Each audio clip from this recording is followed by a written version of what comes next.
Sandeep BSc ತೋಟಗಾರಿಕೆ. ಬನ್ನಿ, ಇಂದಿನ ವಿಡಿಯೋದಲ್ಲಿ ರೈತರು ದಾಳಿಂಬೆ ಹೂ ಮೂಡುವ ಹಂತದಲ್ಲಿ ಮಾಡುತ್ತಿರುವ ತಪ್ಪುಗಳಿಂದ ಅವರು ತಮ್ಮ ಇಳುವರಿಯಲ್ಲಿ ನಷ್ಟಕ್ಕೆ ಈಡಾಗುತ್ತಿದ್ದಾರೆ. ಅದನ್ನು ತಪ್ಪಿಸುವುದು ಯಾವ ರೀತಿ ಎಂದು ತಿಳಿಯೋಣ. ದಾಳಿಂಬೆಯಲ್ಲಿ ಸಾಕಷ್ಟು ಪ್ರಮಾಣವಾಗಿ ಹೂವು ಬಂದಿರುತ್ತವೆ, ಆದರೆ ಅವು ಕಾಯಿಯಾಗದೆ ಸಾಕಷ್ಟು ಉದುರುತ್ತಾ ಇರುತ್ತವೆ. ಇದು ಏಕೆಂದರೆ ನೀವು ಹೂ ಮೂಡುವ ಸಮಯದಲ್ಲಿ ಹೊಡೆಯಬೇಕಾದ ಔಷಧಿಗಳನ್ನು ಬಿಟ್ಟು ನೀವು ಜೇನುಹುಳುಗಳಿಗೆ ಸಾಕಷ್ಟು ಹಾನಿಕಾರಕವಾದ ಔಷಧಿ ಹೊಡೆಯುತ್ತಿರ್ತೀರ.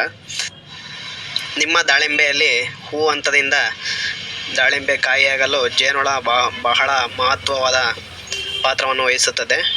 ಜೇನುಹುಳ ಪರಾಗಸ್ಪರ್ಶವನ್ನು ಮಾಡದೇ ಇದ್ದರೆ ನಿಮ್ಮ ದಾಳಿಂಬೆ ಕಾಯಿಗಳು ಉದುರುತ್ತವೆ. ದಾಳಿಂಬೆಯಲ್ಲಿ ಹೂ ಮಾಡಲು ಫ್ಲವರ್ ಬಡ್ ಅಂತಾರೆ. ಅದು ಫ್ಲವರ್ ಬಡ್ ಕನಿಷ್ಠ ಏನೆಂದರೆ 20 ರಿಂದ 25 ದಿನದ ತನಕ ಟೈಮ್ ತಗೊಳುತ್ತೆ ಅದು ಕಾಯಾಗಲು. ಆ ಸಮಯದಲ್ಲಿ ನಮಗೆ ಜೇನುಹುಳ ಅತ್ಯವಶ್ಯಕವಾಗಿ ಪರಾಗಸ್ಪರ್ಶ ಮಾಡಲೇಬೇಕಾಗುತ್ತೆ. ಪರಾಗಸ್ಪರ್ಶ ಮಾಡಿದ ನಂತರ ಅದು ತದನಂತರ ಕಾಯಿಗೆ ಪರಿವರ್ತನೆಗೊಳ್ಳುತ್ತದೆ. ದಾಳಿಂಬೆಯಲ್ಲಿ ಹೂ ಮೂಡಲು ಪ್ರಾರಂಭವಾದರೆ ಏನಿಲ್ಲ ಅಂದರೂ 45 ದಿನದ ತನಕ ಹೂವು ಹಿಂದೆ ಮುಂದೆ ಸೆಟ್ ಆಗ್ತಾ ಇರುತ್ತೆ. ಆ ಸಮಯದಲ್ಲಿ ನಾವು ಜೇನುಹುಳಕ್ಕೆ ಹಾನಿಕಾರಕವಾದ ಔಷಧಿಗಳನ್ನು ಸ್ಪ್ರೇ ಮಾಡಬಾರದು. ಜೇನುಹುಳಗಳಿಗೆ ತೊಂದರೆ ಆಗದಂಥ ಔಷಧಿಯ ಬಗ್ಗೆ ನಾವು ತಿಳಿಯೋಣ. ಹೂ ಮೂಡುವ ಹಂತದಲ್ಲಿ ನೀವು ದಯವಿಟ್ಟು ಮೊನೊಕ್ರೋಟೋಫಾಸ್ ಮತ್ತು ಕ್ಲೋರಿಪರ್ಬಸ್ ಈ ಕೆಮಿಕಲ್ಗಳನ್ನ ನೀವು ಯೂಸ್ ಮಾಡಬೇಡ್ರಿ. ಇದರಿಂದ ಜೇನುಹುಳಗಳಿಗೆ ಭಾಳಷ್ಟು ತೊಂದರೆ ಆಗುತ್ತದೆ. ಜೇನುಹುಳಗಳಿಗೆ ತೊಂದರೆ ಆಗದಂಥ ಔಷಧಿಯ ಬಗ್ಗೆ ನಾವು ತಿಳಿಯೋಣ. ಮೊದಲನೇದಾಗಿ ನಾವು ಕೋರಮಂಡಲ್ ಕಂಪ್ನಿ ಅಜಮ್ಯಾಕ್ಸ್, ಇದು ಬೇವಿನ ಎಣ್ಣೆ. ಇದರಲ್ಲಿ ಅಜಡೈರೆಕ್ಟಿನ್ ಅಂತ ಕೆಮಿಕಲ್ ಇರುತ್ತದೆ. ಇದರಿಂದ ಹುಳಗಳು ರೆಪೆಲೆಂಟ್ ಅಂದರೆ ದೂರ ಹೋಗುತ್ತವೆ. ಇದು ವಿಷವಾಗಿರೋದರಿಂದ ಹುಳಗಳು ದೂರ ಸರಿಯುತ್ತವೆ. ಇದನ್ನು ನಾವು ಯಾವುದೇ ಕೆಮಿಕಲ್ ಜೊತೆಗೆ ಬೇಕಾದ್ರೆ ನಾವು ಸಿಂಪಡಣೆ ಮಾಡಬಹುದು. ಇದನ್ನು ಬಳಸುವ ಸಮಯ ಏನೆಂದರೆ ಅದರಲ್ಲಿ ಹುಳಗಳ ಸಂಖ್ಯೆ ಕಡಿಮೆ ಇದ್ದಾಗ ನಾವು ಇದನ್ನು ಯೂಸ್ ಮಾಡ್ಬೋದು. ಮತ್ತು ಹುಳಗಳ ಸಂಖ್ಯೆ ಜಾಸ್ತಿ ಇದ್ದಾಗ ನಾವು ಇನ್ನೊಂದು ಕೆಮಿಕಲ್ ಯೂಸ್ ಮಾಡ್ಬೋದು. ಅದು ಯಾವುದಂದರೆ ಅದು ಬೆನಿವಿಯಾ. ಇದರಲ್ಲಿ ನಮಗೆ ಸೈನೈಟ್ರಿನ್ ಇಲ್ಲುಪ್ರೋಲ್ ಅಂತ ಕೆಮಿಕಲ್ ಇರುತ್ತೆ.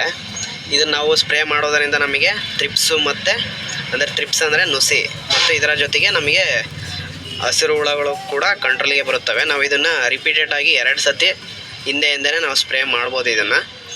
ಇದನ್ನು ಈ ಹೂ ಮೂಡುವ ಹಂತದಲ್ಲಿ ಮಾಡೋದರಿಂದ ಜೇನುಹುಳಗಳಿಗೆ ಯಾವುದೇ ರೀತಿಯ ತೊಂದರೆ ಇಲ್ಲ.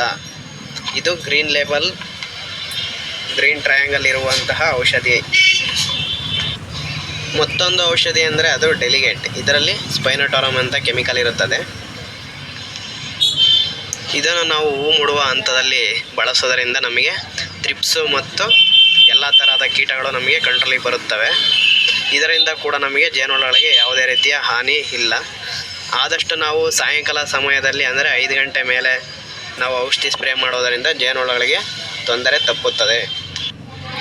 ಮತ್ತೊಂದು ಔಷಧಿ ಅಂದರೆ ಅದರ ಗ್ರೇಸಿಯಾ. ಇದು ಕೂಡ ನಮಗೆ ಹೂ ಮೂಡುವ ಸಮಯದಲ್ಲಿ ನಾವು ಮಾಡಬಹುದು. ಇದರಲ್ಲಿ ಕೆಮಿಕಲ್ ಬಂದು ಫ್ಲೆಕ್ಸಾಮೆಟಮೈಡ್ ಅಂತ ಇರುತ್ತದೆ. ಇದನ್ನು ಉಪಯೋಗಿಸೋದ್ರಿಂದ ನಮಗೆ ತ್ರಿಪ್ಸು ಬಹಳ ಚೆನ್ನಾಗಿ ಹತೋಟಿಗೆ ಬರುತ್ತದೆ. ಹೂ ಮೂಡಿರುವ ಹಂತದಲ್ಲಿ ನಾವು ಯಾವುದೇ ಔಷಧಿ ಆಗಲಿ ನಾವು ಅದನ್ನು ಆದಷ್ಟು ಸಾಯಂಕಾಲ 5 ಗಂಟೆ ಮೇಲೆ, ಇಲ್ಲಾಂದರೆ ಬೆಳಗ್ಗೆ ಅಷ್ಟೊತ್ತಿಗೆ ಬೆಳಗ್ಗೆನೇ ಹೊಡೆದ್ರೆ ನಮಗೆ ಜೇನುಹುಳ ಆ್ಯಕ್ಟಿವ್ ಇರಲ್ಲ ಆ ಟೈಮ್ನಲ್ಲಿ. ಅದರಿಂದ ನಮಗೆ ಜೇನುಹುಳ ಯಾವುದೇ ರೀತಿಯ ತೊಂದರೆ ಆಗೋದಿಲ್ಲ, ಚೆನ್ನಾಗಿ ಬರುತ್ತದೆ. ಮತ್ತೊಂದು ಔಷಧಿ ಅಂದರೆ ಅದು ಟ್ರೇಸರ್. ಇದರಲ್ಲಿ ಸ್ಪೈನೋಸೈಡ್ ಅಂತ ಕೆಮಿಕಲ್ ಇರುತ್ತದೆ. ಇದರಿಂದ ಯೂಸ್ ಮಾಡೋದರಿಂದ ನಮಗೆ ತ್ರಿಪ್ಸ್ ಅಂದರೆ ನುಸಿ, ಮತ್ತು ಅದರ ಜೊತೆಗೆ ಹಸಿರು ಹುಳ ಮತ್ತು ಕಾಯಿ ಕೊರೆಯೋ ಹುಳ ಇವೆಲ್ಲವೂ ಕಂಟ್ರೋಲಿಗೆ ಬರುತ್ತವೆ. ಇದರಿಂದ ಕೂಡ ನಮಗೆ ಜೇನುಹುಳಗಳಿಗೆ ಹಾನಿ ಇಲ್ಲ. ಮತ್ತೊಂದು ಔಷಧಿ ಅಂದರೆ ಅದು ನಮಗೆ ಮೊಮೆಂಟೋ ಓಡಿ ಅಂತ ಬರುತ್ತದೆ. ಇದನ್ನು ಕೂಡ ನಾವು ಈ ಸಮಯದಲ್ಲಿ ನಾವು ಯೂಸ್ ಮಾಡ್ಬೋದು. ಇದರಿಂದ ಕೂಡ ನಮಗೆ ಜೇನುಹುಳಗಳಿಗೆ ಯಾವುದೇ ರೀತಿಯ ಹಾನಿ ಇಲ್ಲ. ಮತ್ತೊಂದು ಔಷಧಿ ಅಂದರೆ ಅದು ಡಾಂಟಾಟ್ಸ್. ಇದು ಸುಮಿಟೊಮೊ ಕೆಮಿಕಲ್ ಕಂಪ್ನಿಯಿಂದ ಬರುತ್ತದೆ. ಇದರಲ್ಲಿ ಕ್ಲಾಥಿಯಾನೈಡಿನ್ ಅಂತ ಕೆಮಿಕಲ್ ಇರುತ್ತದೆ. ಇದನ್ನು ನಾವು ಯಾವುದಕ್ಕೆ ಯೂಸ್ ಮಾಡ್ಬೋದು ಅಂದರೆ ಜಾಸ್ತಿ ಎಫಿಡ್ಸ್ ಅಂದರೆ ಜೋನಿ ಬರುತ್ತದಲ್ಲ, ಅದಕ್ಕೆ ನಾವು ಈ ಸಮಯದಲ್ಲಿ ಯೂಸ್ ಮಾಡ್ಬೋದು. ಇದರಿಂದ ಕೂಡ ನಮಗೆ ಜೇನುಹುಳಗಳಿಗೆ ಯಾವುದೇ ರೀತಿಯ ತೊಂದರೆ ಇಲ್ಲ. ಜೇನುಹುಳಗಳಿಗೆ ತೊಂದರೆ ಆಗದಂಥ ಸಮಯವೆಂದರೆ ನಾವು ಆದಷ್ಟು ಸಾಯಂಕಾಲ 5 ಗಂಟೆ ಮೇಲೆ ಮತ್ತು ಬೆಳಗ್ಗೆ 8 ಗಂಟೆ ಒಳಗಡೆ ಔಷಧಿ ಹೊಡೆಯುವುದನ್ನು ಮುಗಿಸಿದರೆ ತುಂಬ ಉಪಯೋಗವಿದೆ. ಮತ್ತು ಔಷಧಿ ಹೊಡೆದ ನಂತರ ನಿಮಗೆ ಜೇನುಹುಳಗಳು ಸಾಕಷ್ಟು ಪ್ರಮಾಣದಲ್ಲಿ ಬರಬೇಕೆಂದರೆ ನೀವು ಔಷಧಿ ಹೊಡೆದು 3 ದಿನ ಇಲ್ಲ 4 ದಿನ ಆದಮೇಲೆ ಕ್ವೀನ್ ಬಿ ಅಂತ ಬರುತ್ತದೆ. ಇದು ಪಾಟೀಲ್ ಬಯೋಟೆಕ್ ಕಂಪ್ನಿಯದ್ದು. ಇದರಿಂದ ತುಂಬ ಸುವಾಸನೆವಾದ ವಾಸನೆ ಬರುವುದರಿಂದ ಇದಕ್ಕೆ ಜೇನುಹುಳಗಳು ಸಾಕಷ್ಟು ಪ್ರಮಾಣದಲ್ಲಿ ಬರುತ್ತದೆ. ಈ ಸಮಯದಲ್ಲಿ ನೀವು ಇದನ್ನು ಯೂಸ್ ಮಾಡ್ಬೋದು.